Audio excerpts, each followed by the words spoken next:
good morning. Myself Dr. Ronak Khojani. Today we will discuss about hydatid disease of lung. Rudolphi first used the hydatid cyst to describe echinococcus in human. Hydatid cyst caused by four various species of echinococcus. Echinococcus granulosus most common in human. Echinococcus multilocularis causes alveolar hydatid disease, and Echinococcus vogeli causes polycystic echinococcosis. Echinococcus oligoarthus is extremely rare in human. Let's see the epidemiology. It is most commonly seen in South America, Australia, New Zealand, Central Asia, China and East Africa. The annual incidence may be as high as 13 to 27 cases per 10 lakh in certain part of Central Asia.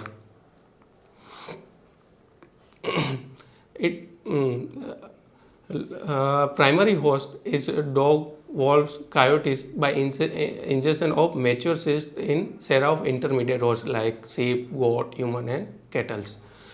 The spread of hydatid cyst from gastrointestinal tract of the intermediate host to the lung and heart by the two various routes, one from the venous channel and another from the lymphatic channel.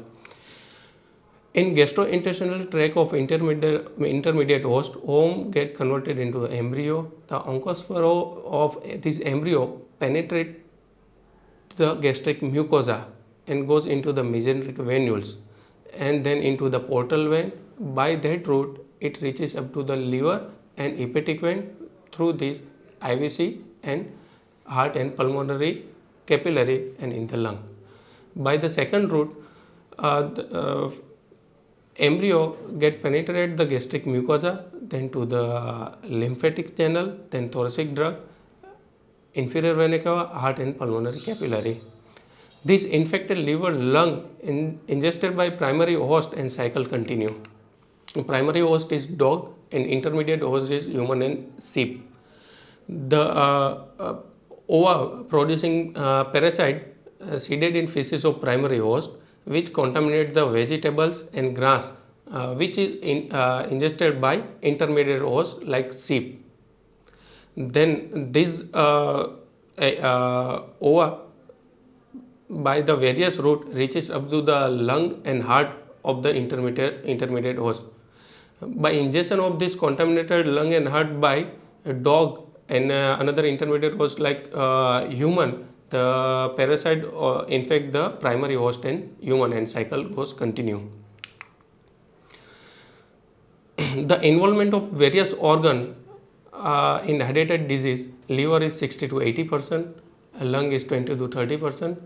Pulmonary hydatid is most common in right lung. When the disease is bilateral, the bilateral lower lobe is more involved, and in bilateral lung disease, the incidence is 2 to 30%. In children, the most common presentation in children is pulmonary disease, and in younger children, hydatid cyst grows more rapidly due to the more elasticity of the lung tissue in younger children. Let's talk about histology. It is 3-layer: adventitia, laminate membrane and inner germinal layer. Adventitia is derived from the host. It is fibrous layer due to inflammation. It provides the mechanical protection and nutrition to the cyst, and degeneration of this layer causes automatic absorption of the cyst. The middle layer is laminated layer. It is 1 to 3 mm thick, hyaline and elastic in nature, and permeable to calcium, potassium, chlorine, water and colloid. Inner layer is germinal layer. It is innermost transparent granulation membrane. It involved in development of bud of coleus, hook and sucker, and this is the living part of parasite. Pulmonary hydatid cyst grows rapidly due to the higher elastic tissue in lung and negative intrathoracic pressure. This higher intrathoracic pressure causes rupture of cyst into the various parts like pericystic layer, In pleura, which cause the secondary pulmonary hydatidosis or anaphylactic reaction. In bronchus causes hemoptysis and anaphylactic reaction. In blood vessel causes embolization, and neighbor organ which cause the secondary hydatidosis. The clinical feature of pulmonary cyst.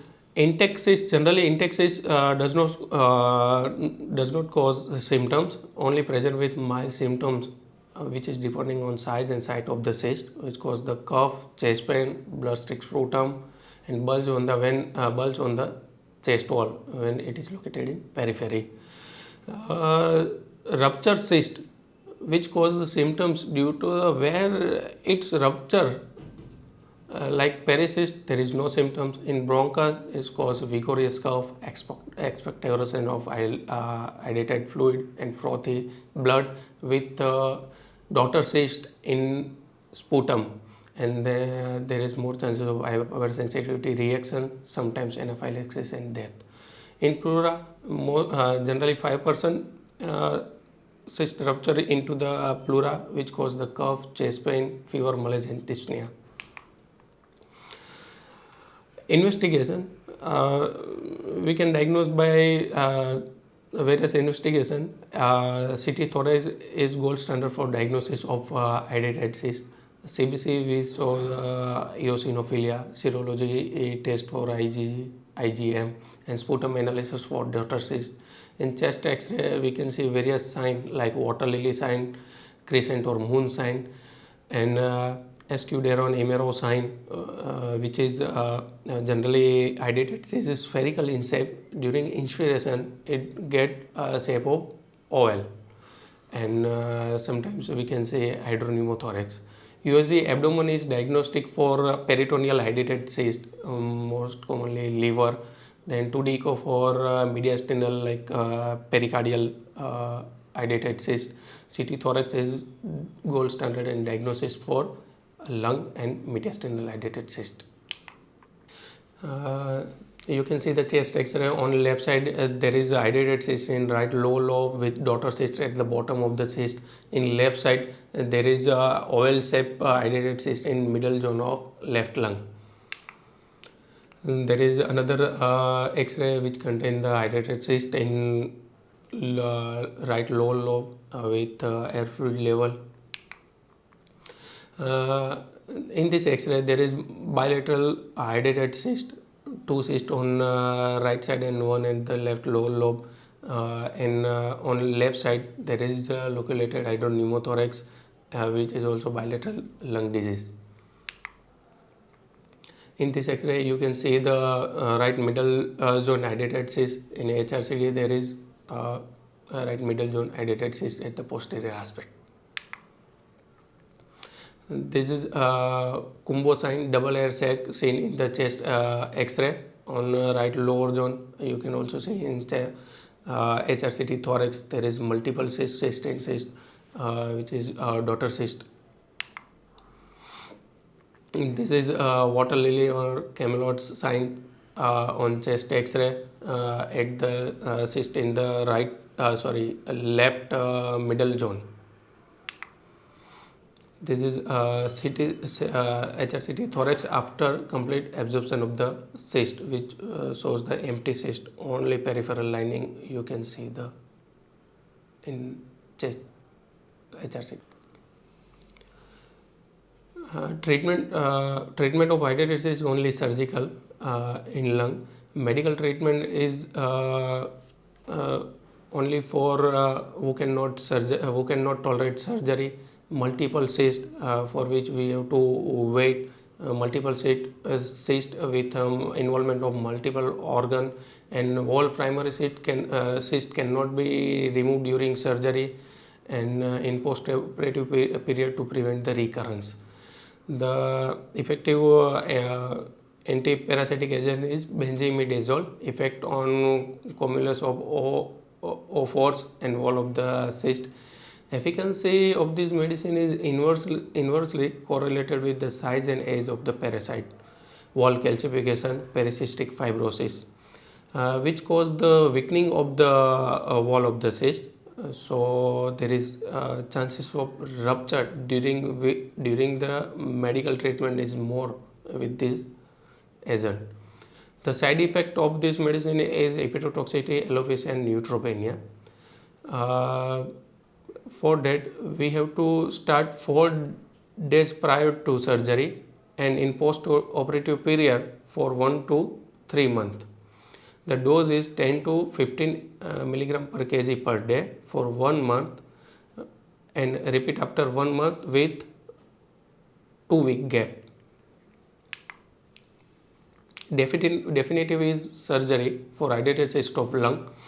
Objective of the surgery is irrigate the wall parasite, prevention of the rupture and removal the residual content and preservation of more lung tissue. The first choice is enucleation with Barrett technique or without capitonage, and when the cyst involve the wall segment, then we have to do segmentomy, and when cyst involve the more than 50% of lobe and cyst causing suppuration, bronchiectasis and fibrosis, so we have to do lobectomy. And when multiple cysts in wall lung involve the multiple lobe and another lung is normal, then we have to go for pneumonectomy. In bilateral lung disease, the lung with larger cyst, numerous cyst operate first, and we can also do in single stage with bilateral thoracotomy, sternotomy, and VADS can be done with peripherally located cyst less than 6 cm in size.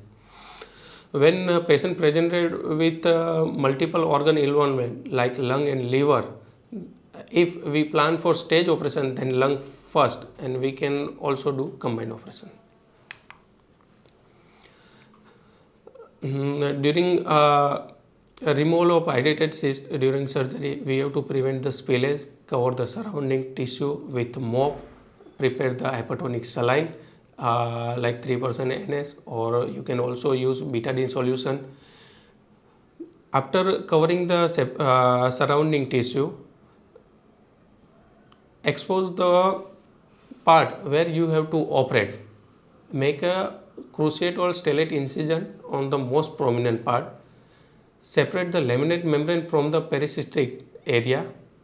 After separating that, we have to ask our anesthetic to increase airway pressure by giving sustained PEEP, which facilitate the easy removal of the cyst. After removal of the cyst, we have to do 2 things. Once, we have to close the bronchial opening and obliterate the residual cavity with capitonage, or closing the edges of the cyst.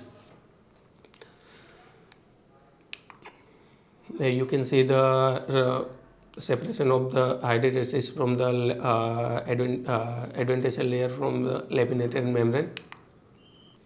Ideal is to do close the bronchial opening. If it is not possible, then do the capitonage and closure of the edges of the cyst and do the saline test. If there is no air leak, it is sufficient.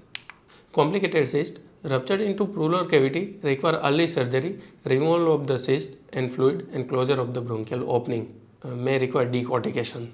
Prognosis: complication occur in 2.7% like pleural infection, and prolonged air leak in 22%, and mortality is less than 2% and recurrence is less than 2%. Thank you.